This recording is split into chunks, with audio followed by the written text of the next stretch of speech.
บัติเฮาโดยแท้จริงหรือโดยสมมุติก็มีแค่ร่างกายนี่แหละเด้อเพราะบังคับมันได้ก็อาศัยใจอาศัยความคิดเป็นตัวบังคับอันอย่างอื่นเป็นแค่เครื่องอาศัยอาหารนี่เป็นเครื่องอาศัยยารักษาโรคเป็นเครื่องอาศัยเครื่องนุ่งห่มและที่อยู่อาศัยจะเป็นแค่เครื่องอาศัยสี่อย่างนี่เป็นเหตุเป็นปัจจัยเป็นเครื่องอาศัยของร่างกายซื่อขนาดร่างกายนี่ว่าเฮาบังคับมันได้มันก็ยังบ่ทันได้เป็นสมบัติที่แท้จริงแต่โดยสมบัติสมมุติร่างกายเอาไว้ใส่งานร่างกายนี่พาทำดีมันก็ทำนำพาทำเร็วมันก็ทำนำมันบ่รู้เรื่องเด้มันเป็นปกติธรรมดาของมันออกจากขั้นแม่มาแล้วออกจากขั้นมารดาออกมาแล้วก็อาศัยขนมกุมมาศน้ำนมอาหารเครื่องนุ่งห่มเติบใหญ่ไปตามเหตุที่เป็นเติบใหญ่ไปตามธาตุกับธาตุก็อาศัยกันธาตุหมายถึงธาตุสี่ร่างกายนี่อาศัยอาหารธาตุนะเราก็บังคับมันได้พาไปเร็วก็เร็วได้พาไปดีมันก็ดีได้แต่สิ่งที่อย่างสมบัติอันประเสริฐจริงก็คือใจอะไรเพิ่นจึงว่าใจเป็นใหญ่ใจเป็นประธานส่วนร่างกายเป็นแค่เครื่องอาศัยสัตว์ทั้งหลายเกิดตายแล้วเป็นไปตามอารมณ์แห่งความคิดความคิดก็เกิดอารมณ์คือภพเปลี่ยนรูปเปลี่ยนร่างไปเกิดตามจิตมีที่ตั้งความคิดตั้งไว้อาศัยวัตถุสิ่งใดสิ่งหนึ่งเป็นตัวคิดถึงบ้านคิดถึงคนที่รักคิดถึงสัตว์เลี้ยงคิดถึงต้นไม้คิดถึงห้วยหนองคลองบึงคิดถึงกิจการนั่นแหละจิตไปตั้งหมายถึงคิดถึงนั่นเองเมื่อคิดถึงแล้วมีการคิดนึกปรุงแต่งประกอบกันเข้าให้มันเป็นไปดังที่ตัวเองยึดมั่นถือมั่นอุปทานนั่นเองในความพอใจมีความพอใจโดยโลกว่ากิจการงานกูรุ่งเรื่องอย่างสันทั้งสี่ลูกเต่าแล้วลานกูอยู่สุขสบายตายใจแล้วกูสบายเสือกตายซะเป็นเดรัจฉานคือสัตว์เดรัจฉานเด้หลงไหลในทรัพย์สมบัติมุนีนั่นแหละแต่ว่าถ้าคิดถึงกิจการบ้านเรือนแล้วบ่เป็นที่พอใจบ่ลงโตมีความโกรธมีปฏิฆาอาฆาตกับบุคคลผู้ใดผู้หนึ่งที่เขามาแทรกแซงตัวเองเข้าใจว่าเขาขัดขวางหรือขัดขวางจริงก็แล้วแต่ก็เกิดอารมณ์ความรู้สึกบ่พอใจโกรธเกรี้ยวปฏิฆะดังความคิดอันนี้ความรู้สึกสุดท้ายอันนี้นรกเลยอะไรมันเป็นตะยานอยู่ดิถ้าเฮาคิดพิจารณาเขาละเอียดน้อมเข้ามาสู่ตนเองจริงๆแล้วคือย่านเจ้าของเองล่ะไปเกิดในวัฏสงสารต่างๆเป็นทุกข์นะคิดเบิ่งเด้อร่ำรวยมีเงินทองแล้วก็เกิดความพอใจในเจ้าของมีทรัพย์สมบัตินั่นนี่นั่นคือความยึดมั่นถือมั่นนะมีอารมณ์ที่ว่าสิ่งนั้นเจ้าของเป็นผู้สร้างมากภูมิใจหลายหลงไหลในสมบัติแห่งตนนั่นแหละจิตเดรัจฉานเป็นจังซั่นมันมีชีวิตกินกับกามมันพอใจในรูปในรสในกลิ่นในเสียงเด้คำว่ากามนะมันพอใจแบบนั้นคนไปคักนั่นแหละถ้ามันบ่ได้ดังใจมันโกรธเนี่ยมันก็ลงไปนรกนั่นเด้จึงบอกว่ายากหนักหนาที่พวกเขาสิมาคิดถึงธรรมะคิดถึงความจริงของชีวิตความจริงอริยสัจนี่แหละเขาบอกความจริงของชีวิตก็เลยเกิดเป็นทุกข์แก้เป็นทุกข์เจ็บไข้ได้ป่วยเป็นทุกข์นี่พัดภาคจากสิ่งที่รักเป็นทุกข์อยากได้สิ่งใดแล้วบ่ได้ดังใจเป็นทุกข์ตายเป็นทุกข์นี่สาเหตุแห่งทุกข์ก็คือตัณหาอุปทานความอยากได้ดังใจนั่นแหละหนทางดับทุกข์ก็บ่เรียนก็บ่รู้แล้วทุกข์มันสิดับไปได้จังไดจากการเวียนว่ายตายเกิด แต่ว่าเขามาคิดเบื้องหลังเป็นตาย่านน่ากลัวน่าตกใจมากความคิดของเขาเองความรุนแรงของเขาเองเพียงบ่น้อมเขามาใส่ตัวเองจักเถื่อตื่นเช้าขึ้นมาหาอยู่หาเงินหาทองข้าราชการอาชีพเลี้ยงชีพโดยอาชีพเป็นข้าราชการมันก็แค่เอามาเลี้ยงในครอบครัวบำรุงบำเรอสนองตัณหาของเจ้าของเองความคิดที่สิสละออกนี่มีบ่นี่นะแต่ก็ความคิดที่สิใส่ยศถาบรรดาศักดิ์และตำแหน่งอำนาจไปในทางที่แนะนำคนเข้าสู่ธรรมะมีบ่เห็นไหมพวกข้าราชการคู่กับสร้างทหารกับสร้างตำรวจกับสร้างเวลาเขากลุ่มคุยกันพวกผู้ใช้พวกตำรวจคุยกันเรื่องกินเหล้าเมายาหรือคุยกันเรื่องลูกจังสั่นลูกจังสี่คุยกันที่จะเป็นหนทางออกจากทุกข์บ่คุยหรอกออกจากการเวียนว่ายตายเกิดออกจากสิ่งนั้นบ่คุยหรอกคนเฮ็ดสวนเฮ็ดไร่เฮ็ดนาคนปลูกมันปลูกอ้อยปลูกเขาก็คุยกันเรื่องเขาคุยกันเรื่องอ้อยเรื่องมันเรื่องสวนยางแม่ค้าแม่ขายคุยกันเรื่องราคาคุยกันเรื่องรับมาแพงแล้วก็เบาพื้นกันนินท่ากันกันแกล้งกันเนี่ยมันมีแต่เรื่องจังสี่เด้อะไรจังว่าเป็นตาย่านน่ากลัวมากสิ่งที่เขาสร้างสมทั้งหลายนี่แต่ความอยากได้อยากเป็นล้วนๆเลยอยากได้แล้วอยากเป็นไปในทางยศถาบรรดาศักดิ์ได้เป็นในทางลาภยศสรรเสริญแต่นังสั้นเด้ที่ขนโคกับเขาโคเพิ่นเทียบไว้เนี่ยโอ้ยมันบ่ผิดบ่เพี้ยนจักเม็ดได้เลยเฮาจักเสริมให้เพิ่นพร้อมขนโคล้านตัวกับเขาโค2เขาเท่านั้นเด้คนล้านตัวกับ2เขานั่นแหละคนที่คิดอยากแบ่งปันคนที่ช่วยเหลือผู้คนอยากให้ทานเห็นทุกข์เห็นเหตุแห่งทุกข์เห็นหนทางดับทุกข์แล้วก็ทุกข์ดับไปจากการเวียนว่ายตายเกิดมันทั้งหน่อยครับนั่นแหละจังว่าพวกเข้าเกิดมาพบพ่อแล้วจะปล่อยผ่านหยุดสิ่งที่มันเป็นบุญเป็นกุศลเอาไว้อะไรที่มันเป็นบุญเป็นกุศลเอาเฮ็ดโลดนะเพิ่นก็บอกให้พวกเข้าสั่งสมอยู่ตัวขันติปรมังตะโปติติขาเนี่ยเพิ่นก็บอกคนที่มาทำความดีมาทำบุญต้องอดทนเลยแปลกว่าล่ะเพิ่นคือบอกให้อดทนโลดเพราะว่าอย่างพอคนเลวคนขัดขวางมันมากกว่าแล้วก็ตัวเองก็เลวมามากเหมือนกันโดยความเคยชินนะเขาสั่งสมแต่ความอยากใดอยากดีอยากมีเป็นเขาเลี้ยวที่เป็นไหวแต่เกิดที่พ่อสำนีเพิ่นจึงให้อดทนซะก่อนอดทนต่อคำบอกอดทนต่อคำสอนอดทนต่อหมู่พวกคณะซึ่งกันและกันเองอดทนไปเรื่อยเนี่ยเพิ่นจังว่าสัพพะปาปัสสะแต่มันอดทนได้แล้วมันก็สิมาเห็นความคิดเจ้าของตอนนี้เฮามาหยังเฮามาสั่งสมสิ่งเป็นบุญเป็นกุศลบ่จึงว่าสัพพะปาปัสสะอักขระนังกุจราสุปสัมปทานี่ใส่จิตตะปริโยทปนังบัดนี้ทำจิตให้เขารอบปลอดจากอกุศลทั้งปวงเพื่อให้เฮาสั่งสมสิ่งที่เป็นกุศลทั้งโลกพวกเฮาก็คิดตามความเป็นจริงแนะชีวิตของผ่านมาแล้วตั้งแต่ท่านบ่เคยได้ยินได้ฟังแบบนี้บ่เคยได้ยินได้ฟังธรรมะที่เพิ่นสั่งสอนอริยสัจหรือพระธรรมกรรมฐานมื้อนี้มันเป็นความเพิ่นเบิดเด้มันแม่นความเพิ่นบ่ผิดบ่เพี้ยนเด้ตั้งแต่ตื่นเช้าขึ้นมาที่จะหาอยู่หากินถึงฤดูหาปลาตึกแหน้ำหนองน้ำห้วยขีดถึงห้วยน้องบางหันเอาหุ่มบางหันเอาหุ่มบางนี่ว่างนั่นว่างนี่พวกไรม่องไรด่างก็ดีพวกปลาเหมือนกันพวกปลูกมันพวกปลูกอ้อยคิดน้ำอ้อยคิดปูนหอดราคามันสารพัดนะมันเป็นตะละอย่างไรอยู่บ่บ่เด้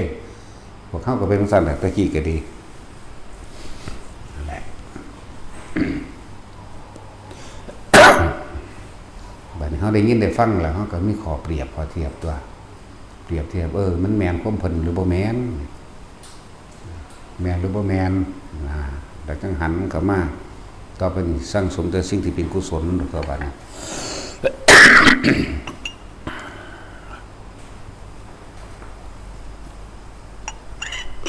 สร้างสมสิ่งที่เป็นกุศลก็เลยต้องอดต้องทนเด้ทนพอทนพอความเคยชินที่พวกเข้านั่นอยากเห็นยังตามใจตัวเองให้ทนต่อความอดความกันตามปกติแล้วตะกี้เฮาบ่ฮู้โทษของการฆ่าสัตว์จังซี่บัดนี้เฮาฮู้โทษมาแล้วเฮาก็เลยต้องอดเอาอดบ่ฆ่าจนว่าบางที่จิตมันฆ่าแต่ว่ากายบ่ฆ่าก็มีคือพวกเฮาเลยเริ่มเข้ามาฝึกหัดปฏิบัติแล้วเฮารู้แหละศีลนั่นเพิ่นบอกในทางผิดพร้อมบอกในทางเรียกว่าผลของมันผลของการผิดศีลเพิ่นก็บอกผลไปแล้วผลของการทำถูกต้องศีลเพิ่นก็บอกผลไปแล้วเหมือนกันทั้งดีทั้งเลวแล้วบัดนี้เฮาเลยได้อดได้ทนได้กั้นเอาบางทีเฮาเห็นฉี่เชฟไม่งอดหรือยุ่งมากัดเฮาปั๊บใจมันได้ขาก่อนลงเพราะว่าความเคยชินนั่นแหละจึงบอกว่าให้อดทนอดทนอดกั้นกับกั้นในใจเจ้าของนี่แหละอันนึงนั่นแหละกว่าสิมาเข้าใจว่าสร้างสมสิ่งที่เป็นกุศลนั้นใดก็เริ่มจากใจเฮาคือเก่านั่นแหละอดทนต่อคำด่าคำสอนอดทนต่อคณะหมู่พวกต่างฝ่ายต่างมีความเคยชินมาเหมือนกันกิเลสตัณหาหยาบมาเหมือนกันนั่นแหละเลยต้องอดซะก่อนอยู่ไปเรื่อยเดี๋ยวค่อยเข้าใจไปเรื่อยดอกเดี๋ยวค่อยสละค่อยว่างไปเรื่อยเอาก็จะเข้าใจมาถึงการทรงอารมณ์มันเป็นกุศลโดยการรักษาฌานเพ่งซะก่อนในอารมณ์อันเป็นหนึ่งซะก่อนนั่นแหละจึงหาเครื่องอยู่ในเฉพาะตนเองแล้วนี่ปกติพวกเขาเนี่ยคิดมากฟุ้งซ่านในความอยากใดดีไม่เป็นมาตลอดการไหนๆแล้วล่ะนับอสงไขยว่าได้ต่อมาได้ยินทำคำสอนแล้วจังคอยเริ่มกันให้อยู่กับตัวเองเพิ่นกะสอนเฮาบ่ได้ยากดอกลมหายใจนี่อานาปานสติแปลว่าผู้นึกถึงลมหายใจเข้าออกอันมีความรู้สึกเย็นในโพรงจมูกของเฮาเองเย็นอยู่ในโพรงจมูกพอต้องตามลมเข้าลมออกอีหยังดอกก็อยู่ในโพรงโลดอานาปานสติเป็นผู้นึกถึงลมหายใจเข้าออกโดยกายโดยเวทนาโดยจิตโดยธรรมเนี่ยมันก็สอนเฮาบ่ได้ยากดอกบัดเฮากำลังด้วยพยายามควบคุมความคิดเจ้าของเอาไว้หรือว่าอดทนคิดบ่ให้บังคับความคิดก็เอิ้นว่าอดทนแต่เก่ามันบ่ทนได้ความคิดนี่เนาะมันคิดรอบโลกแล้วตั้งแต่ตื่นขึ้นหาอยู่หากินหาเงินหาทองไปตลอดเลยบ่รู้จักเครื่องพักบ่รู้จักเครื่องอยู่ไม่แต่อยากได้อยากดีอยากมีอยากเป็นเบิดยิ่งกว่าภายในโลกของภัยของมันเลยล่ะบัดนี้เฮาจังคอยรู้จักแล้วมีสติบัดนี้เลยระลึกถึงเครื่องอยู่ตะกี้เฮาอยู่กับเงินหมายถึงคิดถึงเงินอยากรวยตะกี้เฮาอยู่กับลูกหลานหมายคิดถึงลูกหลานว่าอยู่ความรู้สึกอยู่ความคิดไปความรู้สึกก็ไปอยู่นำเขาห่วงเขาพอใจมั่งบ่พอใจมั่งสัตว์เลี้ยงสิ่งของต่างๆวันนี้เริ่มอดทนความคิดจะว่าล่ะอดเอาอย่าไปคิดถึงเขาหันเขามาคิดถึงลมเจ้าของเองให้มันเป็นเครื่องอยู่ให้มันพักแน่เฮาคิดถึงอันนึงคนเฮาบอกว่าจะรักจะหวงจะห่วงบุคคลอันเป็นที่รักมากเพียงใดก็ช่างเถอะสุดท้ายก็ต้องตายจากกันอยู่ดีสัตว์โลกยังเป็นไปตามกรรมเล่าเฮาห่วงเฮาวางแผนอนาคตไว้เขามากเพียงใดก็ช่างบอกย้ำแล้วย้ำอีกซ้ำแล้วซ้ำอีกถ้าเขาไม่ทำเราก็ทำอะไรกับเขาไม่ได้ฉะนั้นต้องปล่อยไปตามการกระทำของเขาเฮาบ่อาจสามารถแก้พฤติกรรมพฤติจิตของไผได้แต่เฮาสามารถแก้พฤติกรรมทั้งใจของเฮาได้พฤติจิตทั้งจิตของเฮาได้นั่นแหละจึงว่ากลับหันมาเบิ่งตะของเถอะเฮาเกิดตายมานานแล้วก็เพราะว่า อยากได้ดังใจบังคับผู้นั้นเป็นแบบนี้ผู้นี้เป็นแบบนี้บ่รู้สึกตัวบ่เห็นตัวเองจึงให้หันเบิ่งตนเองนี่แหละเบิ่งลมหายใจเขาออกแล้วมันสิเห็นดอกความคิดไปบุญไปพี่อ๋อมันสิจับได้เองดอกกายอยู่ในกายโดยส่วนหยาบก็สงบโดยระดับหนึ่งนั่นแหละคือเฮานั่งสมาธิหรือเฮาเดินจงกรมนี่เดินไปปวดไหล่ก่อนแล้วก็ขาเริ่มโยนเริ่มต้นเริ่มหนักนี่ก็เป็นความสงบแล้วแต่ว่าสงบมันบ่คิดถึงกายเจ้าของนี่เป็นของหยาบเป็นของภายนอกอยู่เข้าใจว่าล่ะว่าท่านได้เป็นถึงขั้นว่ากายในกายแต่ว่าก็เป็นกายภายนอกอยู่นี่เดินไปเริ่มนักขาต้นขาเริ่มปวดไหล่ปวดข้อเริ่มสะบัดนั่นสะบัดนี่ก็ถือว่าอยู่กับตนเองแล้วเด้อในระดับหนึ่งก็ถือว่าเป็นความสงบอยู่ทำไมแต่สิแทรกซ้อนปัญญาเข้าไปเลยนี่ก็ได้คือกันเด้กายนี่บ่เป็นของเฮาคือเพิ่นว่าเห็นบ่ล่ะกายนี่บังคับบ่ได้มึงอย่าเมื่อยเด้อมึงอย่าปวดเด้อมันก็เมื่อยมันก็ปวดมันก็ล้ามันก็หนักมันก็โตนมันก็ร้อนมันก็หิวมันก็หนาวยอมรับมันตัวเมื่อยอมรับมันก็แก้ไขกับมันเอาร้อนก็เฮ็ดให้เย็นหนาวก็หาแนวให้มันอุ่นหิวก็กินเจ็บปวดเปื้อก็ใส่ยาก็จังซั่นแหละว่าหลายคนว่าบ่สงบข้าปวดขาสงบแล้วแต่ว่าพวกเจ้าบ่ใส่ปัญญาพิจารณาตามความเป็นจริงว่าขานี่เป็นร่างกายนี่ขานี่ก็เป็นส่วนประกอบของร่างกายอยู่แล้วนี่มันเป็นของเฮาแท้จริงก็บ่เป็นนะบังคับบ่ได้นี่แทรกซ้อนโดยปัญญาเข้าไปเลยแทรกซ้อนโดยการเห็นตามความเป็นจริงนั่นแหละโอ้มันแม่น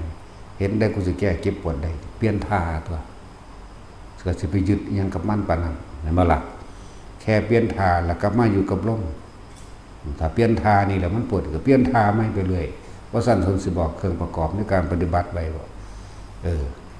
เพราะส่วนมากเฮามันยึดกายอยู่แล้วเนาะเพิ่นเลยบอกท่าให้เปลี่ยนยืนเดินนอนนั่งยืนเดินนั่งนอน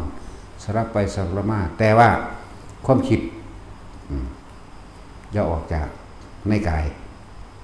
สิท่าใดก็จะออกจากในกายเพิ่นเอิ้นกายเวทนาจิตธรรมก็คือความจริงที่พวกเฮากำลังบรรลุธรรมชาติของมันเป็นไปนั่นน่ะบรรลุธรรมชาติว่ากายบ่เป็นของเจ้าของบังคับบ่ได้มันหิวมันร้อนมันหนาวมันปวดมันเมื่อยมันดิ้นๆด้านๆมันหั่นนี่ก็ต้องปล่อยมันไปก็แค่รู้สึกตัวไปตัวบัดนั่นแหละคนที่นั่งสมาธิปวดขาปวดนั้นว่าบ่สงบความสงบของพวกเจ้าไปเทียบเอาไปเทียบแบบว่าดับไปเลยแบบบ่รู้จักหยังเด้เข้าใจว่าล่ะนี่คือให้ความขอคิดอีกในระดับหนึ่งระดับที่คนส่วนมากมองข้ามว่าที่จริงแท้แล้วมันใส่ปัญญาได้เลยจากว่าล่ะแท้ที่จริงแล้วมันสามารถไขครวญและพิจารณาตามความเป็นจริงได้เลยกับประสบการณ์จริงชีวิตจริงความรู้สึกจริงๆของเจ้าของเจ็บปวดนี่ปวดขานี่กายนี่บ่เป็นของตนแมนของเพิ่นแต่บัดนี้บ่ว่าแต่แมนของเพิ่นน้อมเข้ามาหาเจ้าของเองกายนี้ไม่ใช่เรากายนี้มันอาจสามารถบังคับได้ไม่ได้เป็นไปดังจิตใจเราที่อยากให้เป็นบังไหลเข้ามาในตนเองจนมันยอมรับกับมันได้ครับนั่นแหละนี่ก็สงบแล้วเพราะว่าเฮายังมีความรู้สึกอยู่ในกายความสงบของคนทั้งหลายหมายเอาบ่คิดหยังเลยนิ่งว่างบึกเรียกว่าแบบบึ๊บแบบนั้นบ่แม่นแบบนั้นสงบแบบนั้นก็สงบแบบนึงสงบแบบ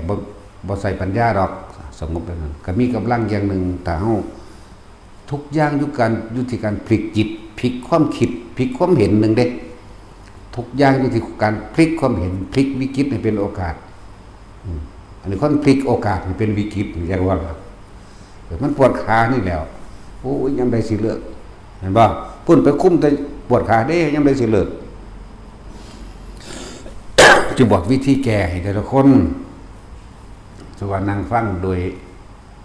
การร่วมหมู่คณะอยู่สี่ที่สถานีแบบนี้ก็ค่อยๆพลิกขิ้งเอาตัวนั่งไหมพลิกเปลี่ยนทำไมเอาปวดขาซ้ายกูพลิกมาขวาปวดขาขวากูพลิกมาซ้าย แต่ว่าจะผิดความคิดออกจากกายอย่าไปคิดถึงอย่างอื่นเลย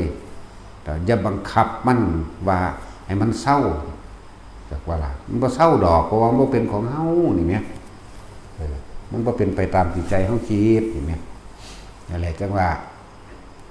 ในระดับนี้ก็สามารถใส่ปัญญาได้คือใส่การพิจารณาใครควรถึงความจริงใดหรืออื่นใส่ปัญญาหลายคนมันก็เป็นศัพท์มันบ่เข้าใจคำว่าปัญญาเขาเลยต้องบอกว่าพิจารณาความจริงของมันเลยว่ากายนี่ร่างกายนี่ขานี่บ่เป็นของเฮาเด้นี่ปวดหัดขาเด้เจียวจินตีนเด้มึนชาตีนเด้ค่อยๆเปลี่ยนออกโดยความรู้สึกตัวในหันแหละมันบ่หนีไปไหนดอกความคิดนี่บ่หนีออกจากกายจากบ่ก็ยังเป็นกายยังเป็นเวทนายังเป็นจิตรู้เวทนาในกายนั่นบอกจิตรู้เวทนาในกายรวบด้วยนี่เห็นบ่จิตก็รู้เวทนาในกายเวทนาตัวนี้คือเวทนามันเจ็บมันปวดบ่ต้องบอกว่าพอใจหรือบ่พอใจแต่ว่ารู้ว่าปวดเปลี่ยนพลิกตามมันตัวนี่ก็เป็นความสงบแล้วคือว่านั่นแหละว่าส่วนมากเฮาติดสัญญาติดความจำเขาก็เลยมองข้ามความจริงที่พวกเขากำลังประสบอยู่แล้วก็บ่อาจสามารถพิจารณาใครควรโดยปัญญาเจ้าของใดจึงบอกในแนวทางอีกอันหนึ่งเด้อนั่นแหละ หลายอย่างที่พวกเขาอาจจะมองข้ามนะเราเลยต้องอธิบายแบบนี้ละเอียดให้ที่ว่านั่งปวดขาเด้ปวดแอวเด้พวกจะพลิกขี้งเอาเด้อคือให้มันรู้ในความรู้สึกคือเรากายนี่ความคิดของเขายังคุ้มกายไว้อยู่นี่คุ้มตรงเจ็บกับสางรู้ตรงเจ็บรู้ตรงปวดรู้ตรงมึนชาตามแข้งขาตีนรู้ตรงมึนชาตามข้อตามไหล่รู้นะรู้สึกตรงนี่แหละนี่รู้เวทนาแล้วเวทนากับยุมัตตกายนี่แหละแน่ความคิดก็ยังคุ้มกายบ่สันติว่ากายเวทนาจิตเวทนากายส่วนธรรมทั้งหลายเป็นอนิจจังเป็นอนัตตามันเปลี่ยนแปลงมันไปอยู่แล้วนั่นล่ะถ้าเฮายึดเฮาก็ถูกกันแล้วแล้วก็กายนี่บ่เป็นของเฮานี่ก็ใส่ใจตัวนี้ในตนเองนำพลิกไปพลิกมาอยู่นั่นแหละถ้าเฮาอยู่สถานที่ที่เป็นส่วนตัวแล้วเปลี่ยนบัดนี้เปลี่ยนกิริยายืนมั่งเดินมั่งนั่งมั่งนอนมั่งเฮ็ดไปต่างๆนานามั่งแล้วเฮาสิเข้าใจดอกกันคำว่าสมาธิแปลว่าจิตตั้งมั่นตั้งแบบใดตั้งก็คือตั้งบ่หวั่นไหวนั่นแหละมันจะเข้าใจเองดอกว่านี่ว่าถ้ามันตั้งมั่นได้ดีแล้วมันก็บ่หวั่นไหวกับต่างๆปวดรู้เปลี่ยนท่าเน็บกินรู้เปลี่ยนท่าบ่ได้ไปหวั่นไหวคือบังคับว่าแบบบังคับบ่ให้ปวดบังคับให้สงบแบบบ่รับรู้หยังปุ๊บนะพวกนั้นที่พระเพิ่นว่าสมาธิหัวต่อมันก็บ่ผิดบ่ถูกของเพิ่นนั่นแหละแต่ว่าผิดก็ว่าได้แต่ว่าถูกก็ว่าได้มันขึ้นอยู่กับการพลิกแพงแปลงมาใส่เอาไว้เห็นบ่ล่ะพวกเขาบ่ไหวเองเป็นธรรมดา แต่ว่าเฮาก็ติดสัญญาคือว่าเนาะสงบนี่คือจากเพิ่มดับเพิ่มหรือบางคนแบบเพิ่มไปเห็นนั่นหูนี่เอามาบอกกันนะบางคนแบบปึ๊บโล่งว่างรู้อยู่แต่เพราะบางนี่คือสัญญาที่คนอยากเป็นนั่นแหละแต่ว่าเฮาบ่สงบก็รู้สึกในกายไม่สงบก็รู้สึกในกายรู้สึกคำว่ารู้สึกกับในกายเวทนากับกายอยู่น้ำกันตรงนี้เห็นบ่นี่ผู้ใดคุ้มจิตรู้ผู้รู้คุ้มมันรู้ของมันอยู่แล้วนะแต่ว่าเขาบังคับให้แบบเป็นไปดังที่ตัวเองอยากให้เป็นตามสัญญาเด้อรูปมาถึงร่างกายเวทนาสัญญาสังขารถ้าเขาอยู่ในกายรูปในหลักสติปัฏฐาน4มันเดิมเรื่อยนี่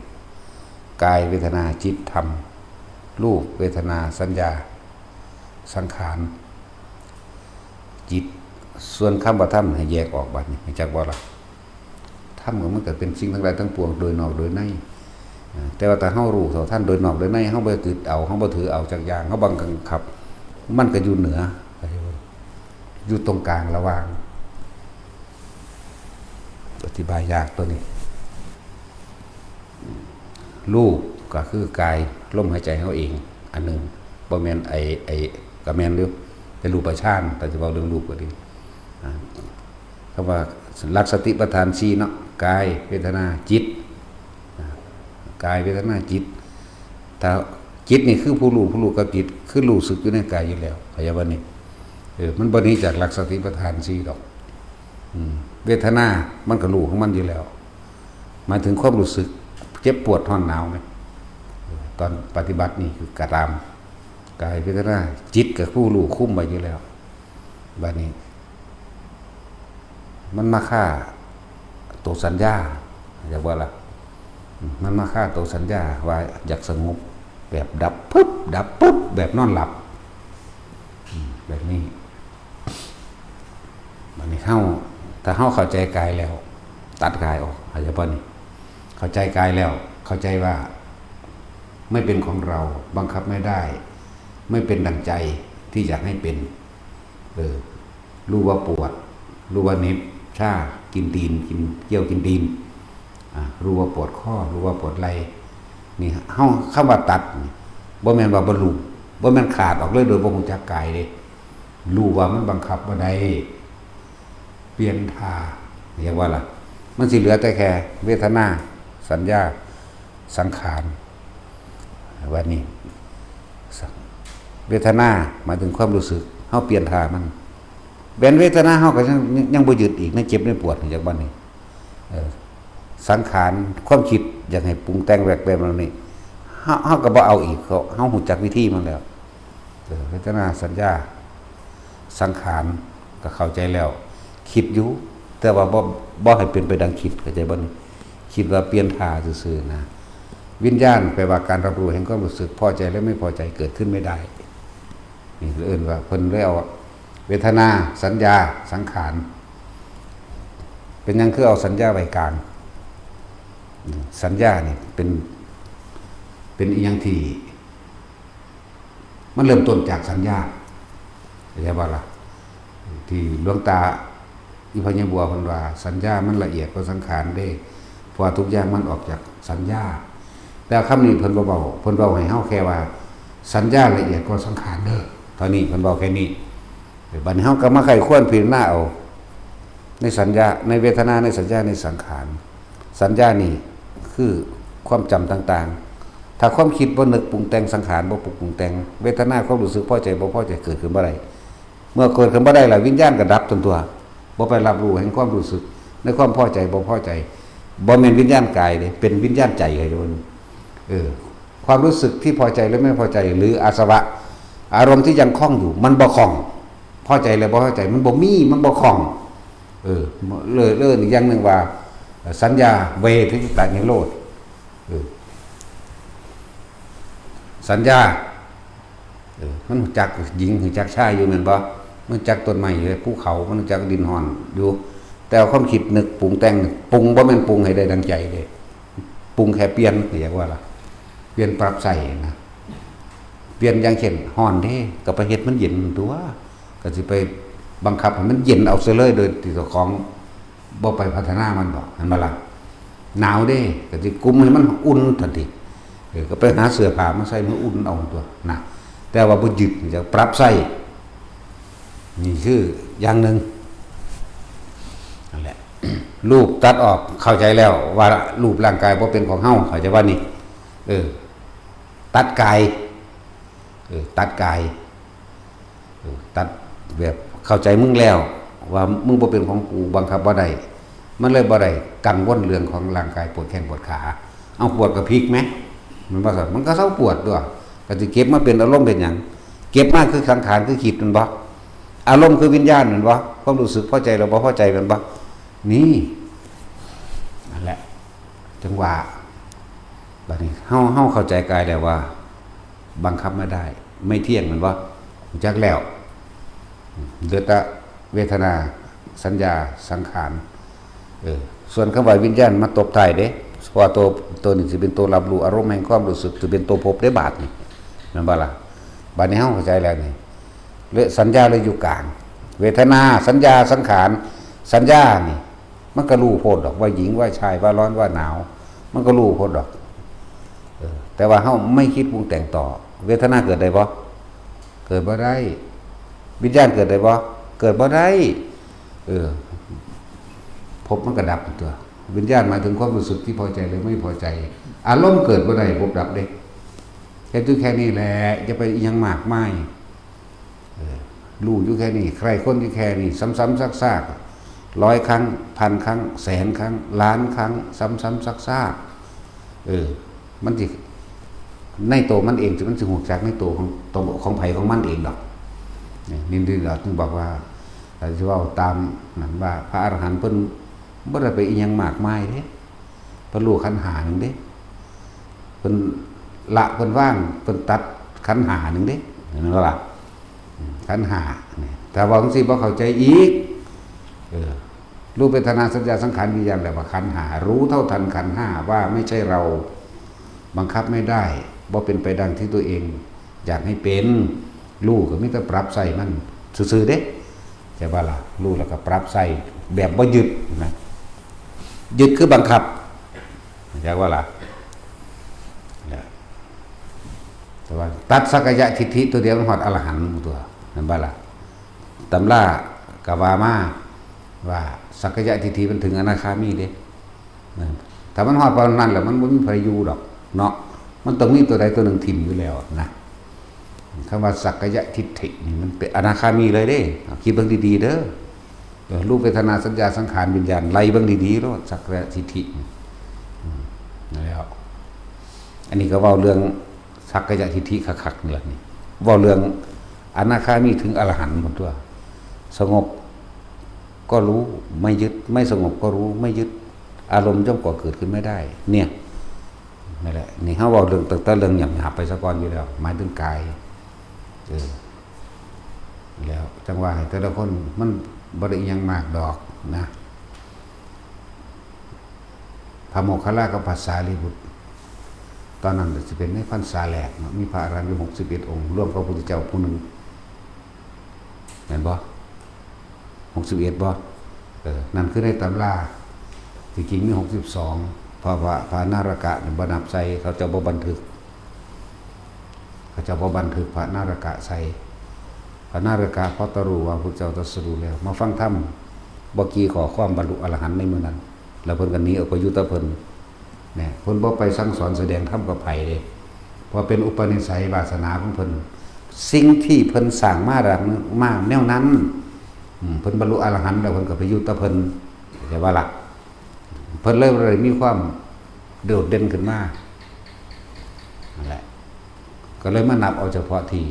บันทึกไว้เนาะ ตั้งแต่พระอัญญาโกณฑัญญาวปะพัทยมหานามะพระอัสสิแล้วก็พยาสะแล้วก็บริวารหรือมิตรสหายของพยาสะอีกในว่าสัตว์ก็เลยเริ่มเหลือเป็น60นะ61กับพระพุทธเจ้าหลังจากนั้นก็เริ่มปล่อยไปเผยแผ่ด้วยครับอยู่ในอันสัญชัยมุนีในพวกฤาษีเขาเจ้ากับบำเพ็ญชาติของเขาเจ้าเก่งอยู่แล้วล่ะคนที่มันมีอยู่แล้วมันก็เลยบ่ได้ยากคือพระโมคคัลลาภาษาลิบุตรอุปติสสะกับโกริตะมีบริวารลูกศิษย์ลูกหาของเพิ่นเอง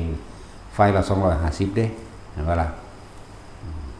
มื้อนึงเพิ่นเข้าไปบิณฑบาตพระสุจิไปบิณฑบาตไปเห็นกริยามารยาทโอ้ยสวยงามเพิ่นก็แสวงหาโมกขธรรมของเพิ่นอยู่แล้วจังซี่ไปเห็นไปถามหม่องใดก็ยังว่านั่นแหละของผู้หนึ่งก็เป็นผู้มีปัญญาอยู่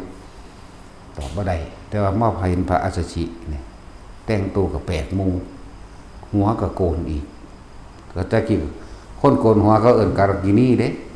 ขอทานเป็นอาชีพตำซ้ำเห็นบ่ล่ะแต่ว่าทั้งโกนหัวทั้งท่วนกระแสแบบสีกออกเลยมั้ยสีกมิติออกเลยนั่นล่ะบางคนต้องไปถามธรรมเพิ่นก็แค่ว่าธรรมทั้งหลายย่อมเกิดกับเหตุ มื่อเหตุดับแล้วสิ่งทั้งหลายทั้งปวงเหล่านั้นก็ย่อมดับตามผู้ว่าพระผู้มีพระภาคเจ้าตัดกับเราเพียงแค่นี้เนี่ยเพิ่นรับเอาแค่นี้เดี๋ยวเพิ่นหยุดไว้เห็นบ่เพราะว่าเพิ่นฆ่าอย่างเพิ่นฆ่าสัญญากันไว้ครับพระโมคคัลลาวาผู้ใดหมู่ทำเห็นทำก่อนให้ไปบอกกันเพิ่นก็ว่าท่านอาจารย์พระคุณเจ้าสกีว่าท่านเลยบางสีดอกนี่แต่ว่าอาวุโสให้เจียกันยุบอาจจะว่าล่ะหยุดก่อนเพียงเท่านี้ว่าอาจสามารถจะผู้ข่าว่าอาจสามารถจะรับต่อไปเลยมากยิ่งกว่านี้พอตาฟังตัวนี้บรรลุเป็นพระโสดาบันแล้วบรรลุในขณะที่ฟังนั่นแหละอยากว่าความคิดสัญญาตัวนี้ปึ๊บไปหามูเลยหาโกริตะหาพระโกริตะเลยบอกว่าพระคุณเจ้าหยุดไว้ก่อนแต่จึงถามว่าพระพุทธเจ้าอยู่ไสอยู่เวรุวันเด้อแบบนั้นแบบนี้ก็ว่าไปนั่นแหละในเมื่อนั้นก็ฟ้าวไปบอกโกริตะตโมคคัลลากับโกริตะก็ดี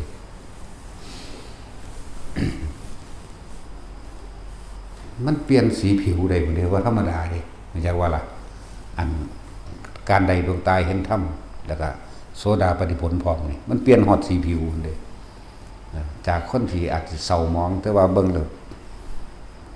มีแสงสว่างในตนเองเบิ่งแล้วผิวพรรณก็ผ่องใสหน้าตาสดชื่นเบิกบานก็ไปบอกกันแล้วก็ไปส่วนดอกส่วนอันพ่อใหญ่สัญชัยบ่ได้คือในซีรีส์ในหนังเด้อยากว่าล่ะ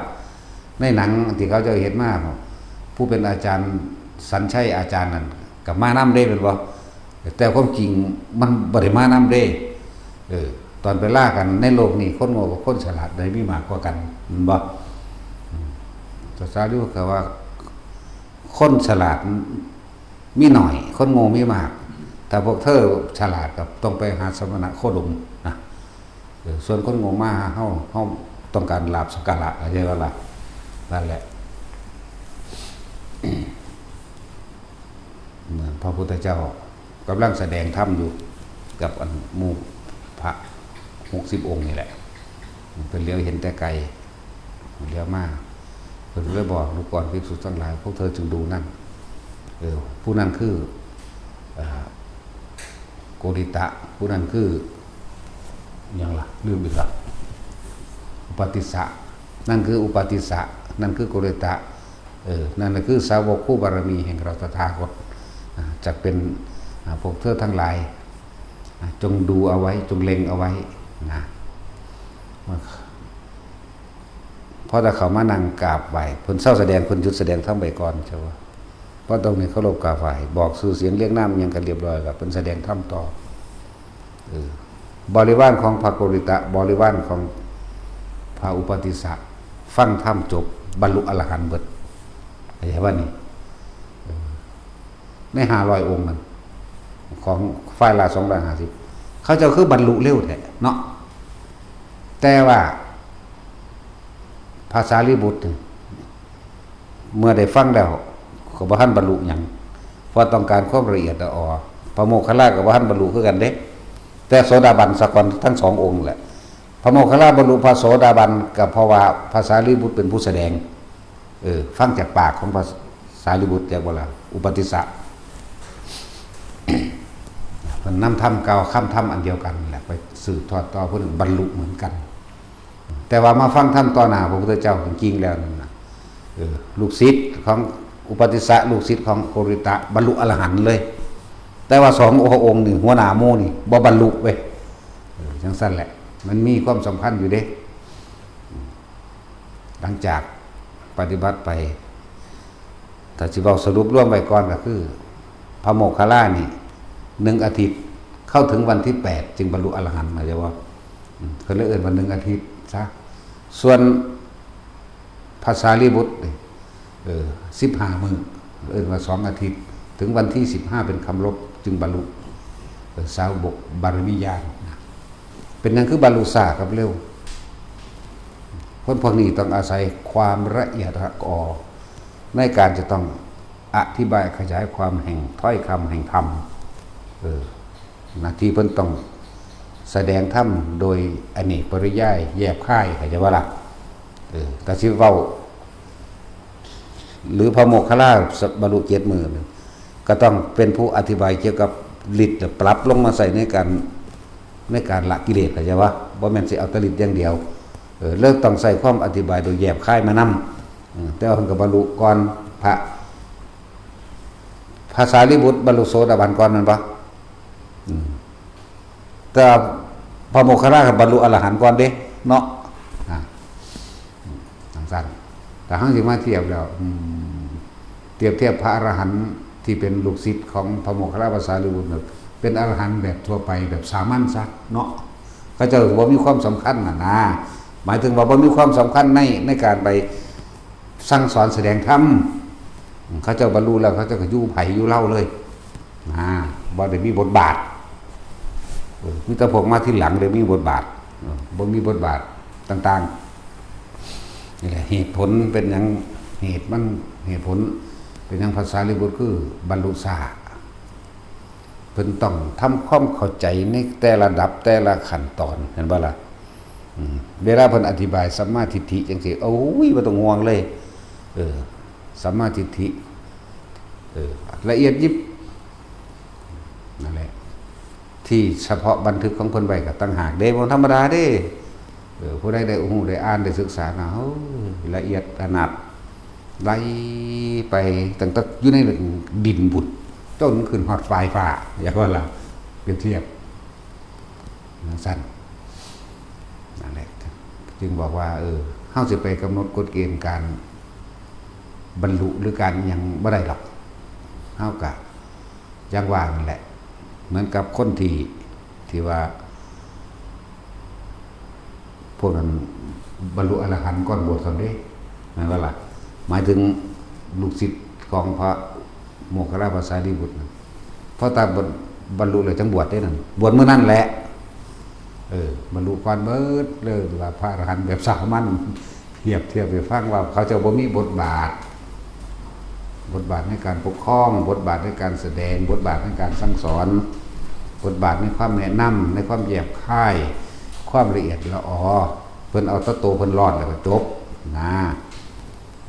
ผู้สององค์นี่เพิ่นมีบทบาทได้บัดคือพระโมคคัลลาก็เป็นผู้เลิศเป็นทั้งฤทธิเดชนั่นว่าล่ะฤทธิเดชก็แม่นเอาไปทำลายไผดอกไปเบิ่งสวรรค์ชั้นนั้นแล้วก็ถามหมู่เทวดาชั้นนั้นพรหมโลกชั้นนั้นว่าเจ้าเฮ็ดบุญอีหยังมาดูก่อนน้องหญิงเธอมีแสงประกายกายเธอผิวพรรณผ่องใสและสวยงามประดับประดาวิมานของเธอครับเป็นรุ่นรังวารัตนะ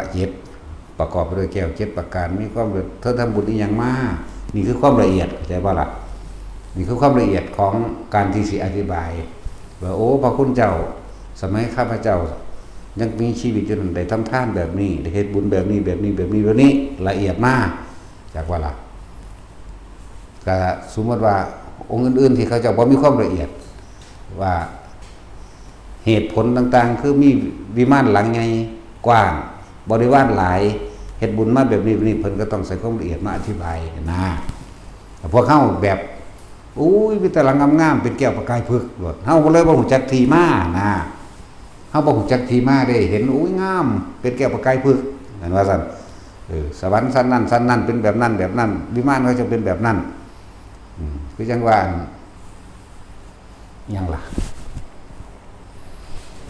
ไอ้เทวดาเท่าทองมันก็ยังมีนางฟ้าเป็นบริวารถึง700เด้คือว่าเทวดานี่วิมานเพิ่นเป็นทองเด้มีนางฟ้าตั้งว่า700เฮาจะตอบได้ซำนี้แต่ว่าเฮาบ่ฮู้จักที่มาแม่นเห็นบ่ล่ะนั่นแหละเพิ่นทราบเพราะว่าจังซี่ทราบเพราะว่าเพิ่นต้องการความละเอียดเพิ่นก็เลยใครควรพิจารณาสั่นส่วนภาษาลิบุตรนี่ต้องใช้การอธิบายที่แยบคายกว่านั้นอีกคืออย่างว่าเขาเจ้าทำหน้าที่คนละทางแต่ว่าลงทีเดียวกันอย่าว่าคนละทางอยู่ภาษาลิบุตรนี่สำหรับพวกใดที่มีปัญญาหลายๆในพราหมณ์ทั้งหลายในอิหยังก็ว่าไปภาษาลิบุตรสิแก้ได้บางทีนะแต่ความสงสัยในเรื่องลึกลับภาษาลิบุตรแก้ได้นะนั่นแหละเขาเจ้ากะเป็นแบบนั้นก็เลยว่าเป็นอย่างคือบรรลุซา เพราะความละเอียดบรรลุศาสตร์ก็บอกว่าพระพุทธเจ้าคนแล้วเนาะต้อง6 ปีแม้พระพุทธเจ้ากับพระพุทธเจ้าเหมือนกันพระพุทธเจ้าเฮานั่นก็หมู่เด้6 ปีเอาโลดเนาะองค์อื่น7 มื้อ14 มื้อ10 มื้อเดือนหนึ่ง3 เดือน6 เดือนสูงสุด10 เดือนแต่ของเฮาเด้หนักสุด6 ปีจากว่าล่ะหนักสุดได้ของเฮาจังว่าการบรรลุธรรมมันก็บอกบ่ได้ดอกว่าไผบรรลุบวชเพียงมือเดียวบรรลุได้บ่ได้แม่ตำรามันก็มีอยู่เห็นบ่ซั่นพวกเขาจะเอาตำรามาถูมาไถกันหลายเนาะจะเอาตำรามาอวดกันหลาย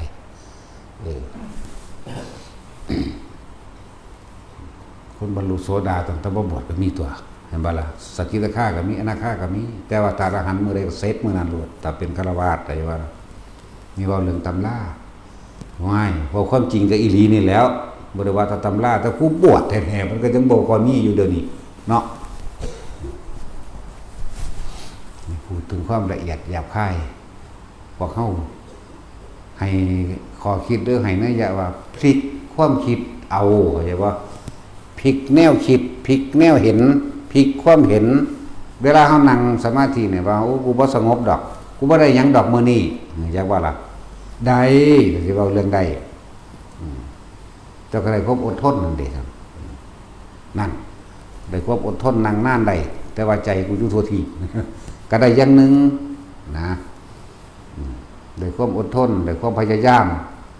มันบ่สัตว์แน่ก็ได้อยู่ได้ขันติอยู่ได้ล่ะขันติปรมังตะโปตีติกาอยู่ได้ล่ะแต่ว่าพวกเฮามันพลิกความเห็นบ่เป็นซื่อพลิกความเห็นมาใส่การพิจารณาตามความเป็นจริงนี่พลิกตอนนั้นปวดขานี่ขานี่เป็นของไผเป็นขาเป็นไผเป็นของกูหรือบ่เป็นของกูว่าสามารถบังคับได้โอ้นี่บ่กายบ่เป็นของเฮาต้องรู้ด้วยความรู้สึกเฮาเองว่ากายนี่บังคับบ่ได้บ่เป็นของเฮาแน่นอนเข้าใจว่าล่ะฉะนั้นกูก็เปลี่ยนท่าเอาตัวมันบ่ล่ะเปลี่ยนท่าแล้วก็เป็นอนิจจังนั่นตัวท่ามันก็บ่เที่ยงแม่อนิจจังกับอนัตตาก็ติดคนปั๊บเปลี่ยนมาซ้ายเป็นขวาเปลี่ยนมาขวาเป็นซ้ายเป็นอนิจจังอนัตตาก็พวกเจ้าสิไปแบกทุกข์มันอยู่เฮ็ดหยังเนาะไปแบกทุกข์ตัวนั้นน่ะทุกข์ตัวเพราะว่าพวกเจ้าอยากได้ดังใจทุกข์เพราะว่าพวกเจ้าอยากเป็นแบบนั้นแบบนี้แม่นบ่ล่ะบาดนี้นั่นแหละแค่นี้เปลี่ยนความเห็นพับไปเรื่อยโลดเดินจงกรมกับมันกันถ้ามันหนักขาต้นขาแล้วกูก็ไปนั่งถ้ามันนั่งนั่นนี่แล้วกูไปนอนรับไปแล้วก็แล้วตัวไปขึ้นมาใหม่ก็จับอะไรก็ได้ขอให้อยู่ด้วยความรู้สึกแห่งกายกายเวทนาจิตเวทนากายอย่าหนีออกจากกายแล้วเขาสิเห็นธรรมเองคือความจริงทั้งหลายเห็นธรรมเองก็คือเห็นอริยสัจนี่แหละบ่ว่าธรรมนอกบ่ว่าธรรมในอริยสัจนอกอริยสัจในนี่แหละรู้จักบ่ล่ะทุกสมุทัยนิโรธมรรคในตนเองนี่แหละก็ไหลเข้าไปสู่อริยสัจในคือปฏิจจสมุปบาทนี่แหละรู้จักบ่ล่ะหูจักเหตุและปัจจัยทั้งหลายที่มันหนุนเนื่องซึ่งกันและกันให้เกิดทุกข์แล้วก็หูจักเหตุแห่งการดับทุกข์แล้วทุกข์ก็ดับได้อย่างตัวน่าแล้วมันก็บอกไว้อยู่ไหมเฮาฮู้ปฏิจจสมุปบาทโอ้นี่อวิชชาเป็นปัจจัยมันเกิดสังขารเป็นปัจจัยเกิดวิญญาณแบบนี้ใส่ความคิดไรไปอนุโลมจากหน้าไปหาหลังปฏิโลมจากหลังมาหาหน้าหรือมัชฌิมะจากกลางไปหาต้นจากต้นไปหากลางรวมแล้วเป็นก้อนเดียวกันคู่หูเลยเด้บ่ได้แยกเลยรวมแล้วคือใจดวงเดียวบัดนั่นแหละหยุดคิดปรุงแต่งในความอยากได้อยากดีอยากมีอยากเป็นอารมณ์มันก็เกิดบ่ได้มันก็ดับแล้วด้วยวิญญาณบ่เกิดหรอกบ่ไปรับรู้เอาความรู้สึกหมายถึงบ่ไปยึดมันถึงมันในความว่ากูจะเอาแต่ความพอใจตัวเดียวเข้าใจว่าล่ะวิญญาณดับภพก็ดับมันตัวหมายถึงความรู้สึกบ่เกิดแน่อวิชชายตเววะอเสสะวิราคะนิโรโธสังขารนิโรธาวิญญาณนิโรโธวิญญาณนิโรธานามารูปานิโรธานามารูปานุสานบ่ล่ะบ่หาตะไลไปพุ่นก็ได้ได้บัดหยุดคิดนึกปรุงแต่งดีหรือเลวให้รู้เท่าทันไม่ทำตามไม่เชื่ออยู่ในปัจจุบัน ดีหรือเลวอยู่ด้วยถ้าบ่มีความเห็นถ้าบ่สรุปความเห็นความรู้สึกวิญญาณเกิดว่าใดพบดับนี่ไหมก็เลยว่าให้ทุกคนอยู่ในแค่สติปัฏฐาน4นั่นล่ะกายเวทนาจิตจิตเวทนากายธรรมคือสิ่งทั้งหลายทั้งปวงมันสิรู้ดอกเป็นอนิจจังเป็นอนัตตาทั้งนั้นแหละแต่เฮาบ่ยึดเดี๋ยวมันสิเอาหยังมาทุกข์ด้วยเนี่ยก็มันแค่เห็นความเกิดเห็นความดับนั่นบ่ล่ะปวดขาอยู่นี่พลิกขิ้งมันก็เศร้าปวดทั้งตัวขาซ้ายแต่พลิกไปขวามันก็เท่าปวดขาขวาขาซ้ายทั้งตัวเนาะก็พลิกไปพลิกมาแน่พวกเจ้าสิไปยึดอีหยังกระดอเด้นั่นบ่ล่ะเดินก็เดินไปเดินในปัจจุบันนี่มันถึงสิรู้จักดอกหนาส่วนมากคือเดินเอาอนาคตรู้จักบรรลุความอยากอยากแม้นสิเป็นมรรคานุภาอันเป็นอยากไปในทางดีมันก็ยังเป็นกิเลสละเอียดอยู่เด้อยากบ่ล่ะอยากในทางอยากทางบรรลุนั่นน่ะก็เป็นกิเลสละเอียดอยู่แม้นว่างออกนิดนึงมันก็เบิดเองหรอกนะคำว่าอยากมันสิเป็นอยากแบบโลกก็นะนั่นแหละนี่คือทางดับทุกข์จึงบอกว่าสมบัติของเฮาแท้ๆเพราะเฮาได้บังคับได้คือร่างกายเด้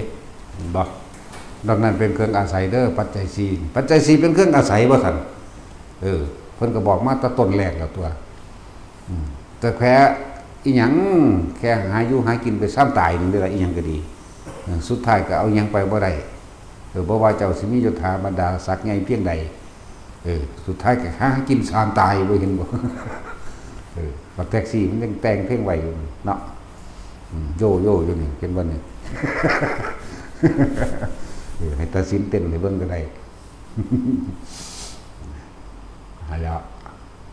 ไปยึดอีหยังกับมันว่าให้แต่ละคนพลิกความเห็นไหมนะแต่ว่าพลิกวิกฤตให้เป็นโอกาสก็บ่เข้าใจพลิกกิจก็บ่เข้าใจลองแสดงความเห็นไหมในตนเองมีความเห็นไหมมีความคิดใหม่ๆความเห็นใหม่ๆใส่สังกายเจ้าของเบิ่งเวลามันเจ็บมันปวดมันป่วยบ่มีไผอยากเฒ่าดอกมันคือเฒ่าก็ธรรมชาติเป็นเช่นนั้นว่าล่ะบังคับได้อยู่ว่าล่ะก็เฮาเข้าใจดีแล้วมีแต่แค่รอวันตายเท่านั้นมันจะเป็นยากอย่างบัดนี่ในขณะที่รอวันตายโอ้ปวดแอวเด้กูก็ไปนอนเหยียบมันก็เศร้าปวดเนาะโอ้ยปวดขาเด้เวลานั่งนั่นนี่ก็ไปแล้วแต่ว่าปวดขาโดยโรคก็กินยาแต่มันบ่เศร้าก็ยอมรับกับมันหั่นตัวเนาะหาเครื่องอยู่หั่นตัวนั่นแหละก็ยังว่ามันบ่เป็นของเฮามันบังคับให้หายมันบ่หายดอกร่างกายเป็นร่างของโลกทุกชนิดร่างกายเป็นสถานที่รองรับความเจ็บปวดทุกชนิดอีกมันบ่ล่ะเหยียบน้ำเหยียบตะปูเจ้าก็เจ็บอยู่ในร่างกายนั่นแหละเป็นฝีเป็นหนองถึกเสียนปากพอบงออกนั่นแหละเจ็บปวดทุกชนิดเจ็บปวดโดยโลกก็ว่าไปเฮาเข้าใจมันแล้วเฮาก็บ่ทุกข์ทางในดอกก็เลยว่าปรับใส่เอาง่ายๆปวดแขวเด้ไปถอนถีมันก็เศร้าตัวเนาะสิไปโอ้ยยังกระดอแต่ร่างกายพระอรหันต์กับร่างกายคนธรรมดากับบ่ต่างกันดอกก็หิวร้อนหนาวต่างตรงใจคนธรรมดาว่าตั้งแต่เป็นอะไรอันหนึ่งมามันสิโทษพุ่นโทษพี่มันสิศูนย์โทษเนาะหรือว่าปวดแขนนี่ปวดแม่ก็ดอกกระเดียเลยประเดี๋ยวบัดนี้เนาะศูนย์ทั้งงัดมันอยู่ว่าตรงนั้นแหละนี่แต่เพิ่นรู้อยู่เพิ่นก็รอดจังว่าพากูไปถอนแขวนั่นสู้เพิ่นก็ว่าเท่านั้นเด้อล่ะถอนแล้วมันก็แล้วนี่ล่ะเนาะหลวงปู่ชาเพิ่นนั่นมันปวดหลายเพิ่นว่าถอนออกทีเดียวได้หมดไหมหรือว่าถอนออกทีเดียวเลยมันจึงไม่ได้ถอนอีกว่าซั่นเพิ่นก็บ่ได้ศูนย์มันได้ล่ะเพราะเพิ่นเข้าใจอยู่เห็นเวลาเพิ่นยิ้มเพิ่นหัวนี่แขวเพิ่นงามๆบ่มันเป็นแขวจริงเด้แขวปลอมทั้งเบิดนั่นแหละตั้งแต่เฮาดีเดี๋ยวนี้ก็ปลอมทั้งเบิดน่ะจักว่าผู้ใดแต่ละคนปลอมเบิดหรือบ่จริงเด้ล่ะเนาะปลอมซ่อนปลอมเอาแขวปลอมเอาพ่อได้มาย่ำเข่าได้ซื่อๆเด้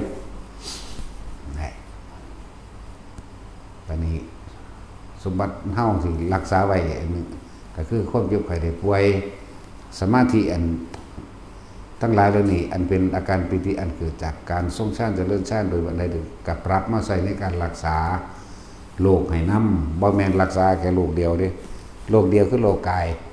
สมมุติว่าเป็นหัวใจเป็นมะเร็งนี่คือโรคเดียวโรคที่สองคือโรคกรรมเข้าใจบ่นี่ตอนที่เฮามาฝึกหัดนี่เฮาบ่ฮู้เด้ว่าเฮาได้ผลคูณ2มันยกกำลัง2 x ยกกำลัง2เด้ตอนที่เฮามีมาฝึกนี่เพื่ออยากให้หายอาการเจ็บปวดป่วยมึงหั่นมึงนี่วันนี้โรคกรรมก็หายไปนำเด้แต่ว่าล่ะเวลาเฮาเฮ็ดแขนสั้นนี่สิเป็นผู้ทรงฌานเจริญฌานเป็นผู้ตั้งมั่นอยู่ในฌานแล้วโดยเอาอาการปิตินะเฮาน้อมเอาภารณาปิติมีอาการโยกสั่นดุจดังว่านั่งอยู่ในอ่างน้ำดุจดังคลื่นทะเลสาดซัดนิ่มๆแต่วันนี้เฮาเอามาโยกสั่นเลยพี่ตัวสั่นตัวอาการปิติตัวนี้ก็สิรักษาโรคในกายนี้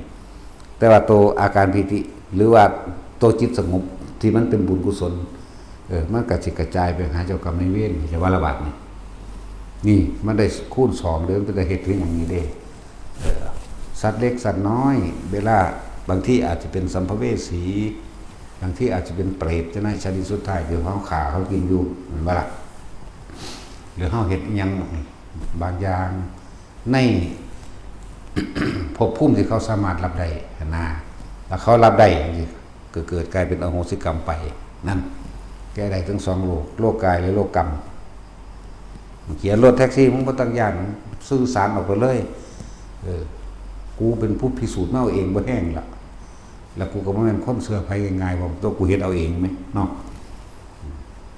กูเว้าเรื่องตายนั่นแหละตายไป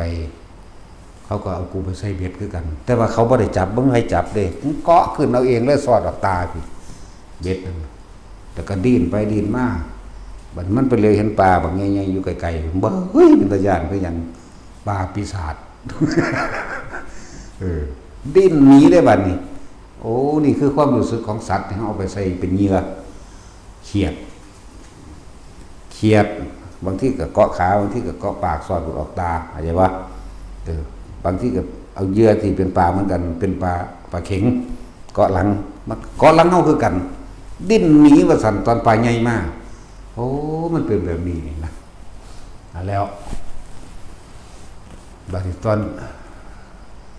มันนรกขี้เท่าร้อนนี่กูก็ลงคือกันเด้กี้หมักหอยกี้อีหยังต่างๆกี้อีปูหรือกี้ปลาเป็นกูถิ่มลงกดคอมันไว้บ่ล่ะแทนที่ตีหัวปูบ่เดียวมันบ่ตีที่มันถิ่มลงเลยนั่นแหละความรู้สึกตัวเขาเองก็ถูกแบบนั้นคือกันก็มีอันนึงคมเฮาไว้บ่ให้ดินออกมาได้คือกันนั่นแล้วพวกเรื่องตกนรกก็เลยธรรมดาบ่เป็นจังซั่นทั้งหลายนั่งย่อๆลงใส่เดือนเหนียวๆเขาเอิ้นใส่เดือนได้บ่ใส่เดือนเหนียวๆนั่นน่ะกัดกินธรรมดาบ่กลืนลงแล้วมันจุกข้อสิหักอยู่ได้นี่แตกออกดังนี่อันบัวบะออกดังจนว่ามองนี่ระเบิดเนี่ยหน้าผากนั้นระเบิดตายแล้วตายขึ้นตายกลับไปแตกบ้าอยู่เด้มันเร็วอยู่นั่นแหละวิเศษอธิบายวางใดหลังจากวันนี้เพื่อเฮาเข้าใจดีเรื่องทำสมาธิเรื่องทรงฌานเรื่องอันนั้นนี่เป็นแล้วบัดนี้จังว่าเวลาเฮาเดินจงกรมอยู่นี่สาบลาบอยู่อันสัตว์เด็กสัตว์น้อยที่เฮาเคยขาแต่ว่ามาในน้ำหนาคนเด้จังว่าล่ะฮู้อยู่ตอนนี้เฮาทรงอารมณ์เป็นกุศลทรงฌานเดินจงกรมนี่นะน่วงขึ้นบนหัวนี่เลี้ยวสุดหูสุดตาเด้มันบ่ธรรมดาเด้แต่มันนั่งถ่ายเฮาก็นึกแผ่ออกเลยจักว่าล่ะตอนที่อาการปิติมันเกิดแผ่เลยผลทานบุญกุศลกรรมดีที่ข้าพเจ้ากระทำมาแล้วตั้งแต่อดีตจนถึงปัจจุบันนี้จงถึงแด่สรรพสัตว์ทั้งหลายไม่มีที่สุดไม่มีประมาณทุกเหล่าบรรดามีเลยตัวใดตัวใดกับมันก็หายไปคือจังดึงนี่ปั๊บตัวนี้แท่นนั่นน่ะปั๊บนี่แท่นออกมาสิแม่เฮ็ดมาเรื่อยๆเด้จังว่าเวลาเฮาแผ่เมตตาหรือเฮาอุทิศบุญ เข้าใจเทคนิคมาแล้วเป็นหยังคือบอกว่าอ้าวตาได้จับลมหายใจแล้วจับจุดนั้นลมไว้บ่นั่นแหละอาศัยการตอนจิตมันตั้งมั่นอยู่ในฌานเข้าใจว่านี่เดี๋ยวมันสิแผ่ออกแล้วของเฮาฮู้เฮาเห็นมาเป็นมาก่อนบ่แห้งแล้วอันนึงแต่ว่าบ่ยืนยันตัดสินกับไผว่าจริงหรือบ่จริงผิดหรือถูกเด้พวกเจ้าต้องไปพิสูจน์เอาเองเข้าใจบ่ล่ะที่แนะนำแต่ละคนบ่ได้ให้เชื่อเด้นี่ให้พวกเจ้าไปเฮ็ดเอาเองถ้าพวกเจ้าเห็นเอาเองแล้วเชื่อบ่เชื่อก็สร้างแม่นบ่ล่ะเชื่อบ่เชื่อก็ตามบ่เงินต้องไปเฮ็ดเอาเองนั่นแหละเดินจงกรมไปเป็นคนคุบเข่าพรึบลงคนหลอกหนังเรียกว่าล่ะตะกี้บ่เป็นดอกก็อิมินาพุญญกเมนะอุปัชฌายาคุรุตระอาจารยุปการะจะบักเลี้ยวหมดแล้วโอ้ยยังมาเศร้ามาน้ำตากระดาล่ะโอ้ยมันสิได้สแตกว่าซั่นอันแล้วจังซั่นแล้วเฮาจริงๆเฮาบ่ได้เถียงเด้เฮาเถียงในใจซื่อๆเฮาบ่ได้ปากออกเด้เอาคือว่าบอกสัตว์นะคือเฮาคิดกูผิดติว่าซั่นก็แม่นตัวแต่ก็บ่บอกนะเพิ่นก็กูผิดเองตัวก็แม่นตัวเจ้าของบ่บอกอีหลีแม่เนาะสั่นเด้แน่นอนบ่ใครตัดสินเถียงกับเพิ่นเด้แต่ว่าเถียงบ่ได้ออกปากนั่งก้มหน้าเถียงอยู่ในใจนั่นน่ะเพิ่นก็เว้าออกปากเฮาก็เว้าออกความคิดเรียกว่าได้สั่นแล้วบัดนี้เอาใหม่เว้ยเป็นอีกเว้ยบลึบมาคือเก่าผู้นี้ต้องถึงได้ท่านผู้นี้โอ้แม่นของเพิ่นเด้โอ้ยก็เพิ่นเป็นก้อนเนาะอันนั้นก็เลยเริ่มสัมผัสมาเลยชินมาเลยอ้อมเต็มทางบางที่นั่งอยู่ในหลายๆหม่องก็เห็นอยู่ดอกเรื่องจังซี่ก็อุทิศออกไปจับปิติอันใดหนึ่งขึ้นมารวบเรียกว่าร่วมขอวันทานบุญกุศลกรรมดีที่ข้าพเจ้าทำมาแล้วตั้งแต่อดีตตอนต้นจนถึงปัจจุบันณขณะนี้จึงถึงแด่สรรพสัตว์ทั้งหลายมีที่สุดมีประมาณทุกมรบานามีมันก็บ่เน้นแล้วมันหลายปานนั้นไหมบางคนก็เป็นในลักษณะว่าเป็นตัวควายตัวงัวตัวหมูแต่ว่าหัวคนเลื่อมกันอยู่เด้เป็นภาพซ้อนกันอยู่เด้แต่ว่าหลายครับเดี๋ยวนี้ก็มีคือเขาหาตั้งแต่นั่งเทศอยู่นี่มันจะมาควักอุ่นควักปีมันสอกใช้ไว้อยู่เรื่อยก็มีเด้ไว้มันเป็นแมงยังก็มีมันเอาบ่เป็นจักบ่ล่ะมันเอาบ่เป็นนั่นแหละพวกโมทนาบ่เป็นก็มีจังว่าอย่าลืมเด้อเวลาเฮาเห็นเขาใส่บาตรอยู่ไสนี่นึกในใจในตัวเองโลดจักบ่ล่ะสาธุในใจน้ำเขาคือโมทนาน้ำเขาเข้าใจบ่นี่มันเขาสิบุญบวชแบบใดก็สร้างนี่แม่มันกูเอาตรงนี้ก่อน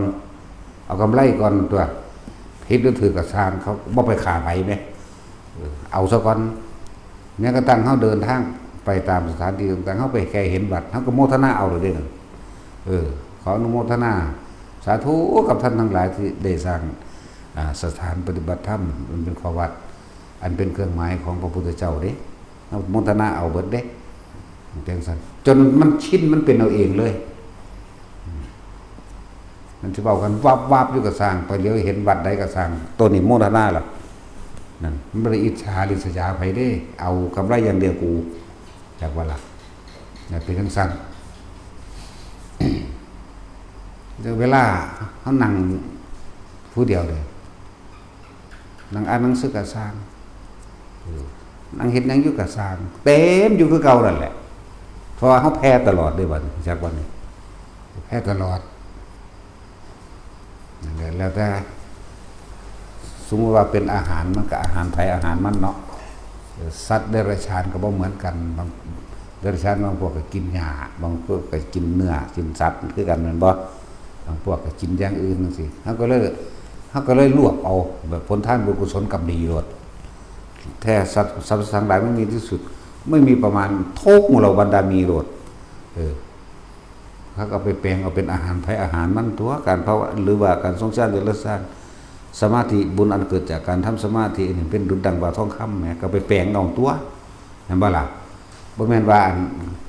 จากได้เสียผ้าจากได้เสียผ้ามึงก็เอาทองคำไปแลกเสื้อผ้าเท่ากับชัวเนาะบัดนี้อีกสั้นหนึ่งระดับหนึ่งเขาต้องการฟังธรรมตอนนี้ก็ฟังคือเดียวนี้แหละฟังไปใครควรเป็นหน้าตามไปบรรลุก็มีแต่ได้ความเห็นตามก็ถือเอาพระรัตนตรัยก็มีก็แล้วแต่ระดับความเข้าใจของไปของมันอันระดับฟังส่วนระดับอาหารระดับเสื้อผ้าระดับล่างๆอาหารจารสโลกทั้งหมดที่อยู่อาศัยแล้วแต่เฮ็ดเอาเป็นก็เป็นแต่มันเป็นอย่างว่าโมทนาบ่เป็นทั้งแต่กูสร้างมันกูบ่โมทนาน้ำมันแต่ว่าหลายคนบ่ถึงผู้ใดสร้างเอาแมงเบิดจักว่าล่ะกันโมทนาบ่เป็นอย่างนึงก็คือไปสักจูงสักส่วนให้ไปเข้าวัดฟังธรรมลงไปท่านด่าเขาซ้ำก็มีว่าโมทนาบ่เป็นนั่นบ่ล่ะนั่นแหละหลายอย่างอันนี้เอาประสบการณ์มาบอกให้ฟังว่าอยู่สถานที่ใดก็สร้างมีตลอดเพราะเขาเกิดมานับบ่ได้ไหมนับบ่ได้แล้วที่ว่า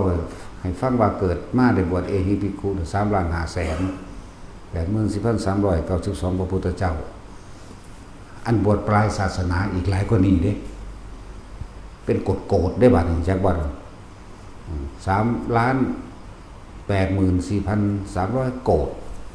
เข้าใจบ่นี่หลายคักเรื่องธรรมดาเด้สำหรับพระพุทธเจ้าพระโคดมเฮานี่เอิ้นมาบวชปลายศาสนาได้นี่จังซั่นแล้วบ่นับเพิ่นใช้เด้เพราะว่าบ่ได้บวชกับปากเนาะแต่ว่าบ่ได้เอหิภิกขุจังซั่นจังว่าพวกเฮาว่าถ้าเขาเฮ็ดบุญเฮ็ดนั่นนี่อยู่ใส่ถึงโมทนาเป็นด่านกับกูนี่ ฝึกเอาใจกับของมันก็เย็นเองมันบ่อิจฉาริษยาไผจักว่าล่ะกูอีนั่นกูสร้างมันกูบ่โมทนาน้ำมันดอกนี่บอกให้ฟังโดยความหมายบางคนบ่เว้าว่าจังซี่นะให้นิยะจักว่านั่นแหละคนที่มาฝึกสมาธิรักษาโลกจังซี่พวกเจ้าได้2อย่างเลยได้2โลกเลยโลกกรรมกับโลกกายใช่ว่าบาดนี่ตั้งใจฝึกโลดเฮ็ดโลดไปนั่นน่ะโลกกรรมเจ้ากรรมในเวรเก่าๆเพราะว่าการให้ผลของกรรมให้ณปัจจุบันขณะก็ได้ให้พรุ่งนี้ก็ได้ให้มะรืนนี้ก็ได้ให้ปีนี้หรือให้ปีหน้าหรือให้ในภพต่อไปและอีกต่อไปเรื่องของกรรมจึงเป็นเรื่องที่ละเอียดอ่อนเพิ่นจึงว่ามันเป็นอจินไตยเฮาสิรู้ให้สิ้นรู้โดยสรุปเป๊ะๆนี่บ่ได้เด้ได้แต่ผู้เดียวคือพระพุทธเจ้าบ่แม่นวิสัยของเฮาเศร้ารู้ในปัจจุบันดีกว่าเนาะดูปัจจุบันลมหายใจเข้าออกสติในปัจจุบันรู้ลมหายใจเข้าออกรู้ปัจจุบันรู้กายเวทนาจิตเวทนากายของเจ้าของเองดีกว่าถ้าเฮาสิใส่กรรมให้เบิดซะก่อนจังสิไปนี่บ่มีทางเด้อบ่เบิดพวกเจ้าเกิดเป็น100 ล้านสงไขแล้วเด้นี่โลกนี่ก็เกิดดับเด้จึงได้เกิดจึงนั้นดับเด้ก็มีอายุของมันนะเวลาใดขณะใดโลกสัตว์โลกมีความโลภความโกรธความหลงฆ่าลั่นฟันแทงกันเวลานั้นธรณีร้องไห้จักว่าล่ะมันต้องมาลองหลับมันบ่อยากเห็นเปรียบเทียบซื่อๆเด้เปรียบเทียบให้เห็นแผ่นดินนี่ฉาบท่าบ่ได้เลือดแผ่นดินนี่ฉาบท่าบ่ได้แขนขาบ่ได้เลือดของมูสัตว์เพราะว่าคนบ่มีเมตตากรุณาซึ่งกันและกันแล้วเอิ้นธรณีกันแสงแผ่นดินให้เนาะพวกเจ้าก็ตายไปเป็นผงพินพวกเจ้าก็ให้น้ำดินนั่นแหละ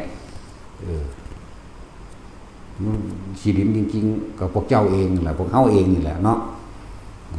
ตายไปเม็ดดินทุกเม็ดเจ้าสิไปเหยียบอยู่อเมริกากับเป็นกระดูกเนื้อหนังมังสาพวกเจ้าคือเก่าเหยียบอยู่นี่ก็เป็นกระดูกเนื้อหนังมังสาของพวกเจ้าคือเก่าเที่ยวเกิดเที่ยวตายอยู่เพราะสำนีบ่แต่บ่อยากตายก็จะเกิดเนาะวิธีบ่เกิดก็มีอยู่บอกคือปามอยู่นี่จักบ่นี่ปามอยู่นี่ บอกอยู่จังซี่นั่นแหละ ของบางอย่างเด้ออย่าไปหาแก้ไขผู้อื่นเถอะมันแก้บ่ได้หรอกแก้ตัวเองซะ แก้ใจแก้ความคิดของเองมันอยู่ในกายเวทนาจิตเวทนากายเวทนาจิตรับรู้ในความรู้สึกของตนเองมันสิไปใส่มันก็บ่มีหม่องไปบ่มีหม่องว่ากันตัวมันอยู่หม่องเดียวอยู่แม่เนาะนั่นแหละสำหรับคนที่มาหลักฝึกสมาธิรักษาโรคเด้อพวกเจ้าได้2อย่างโรคกายกับโรคกรรม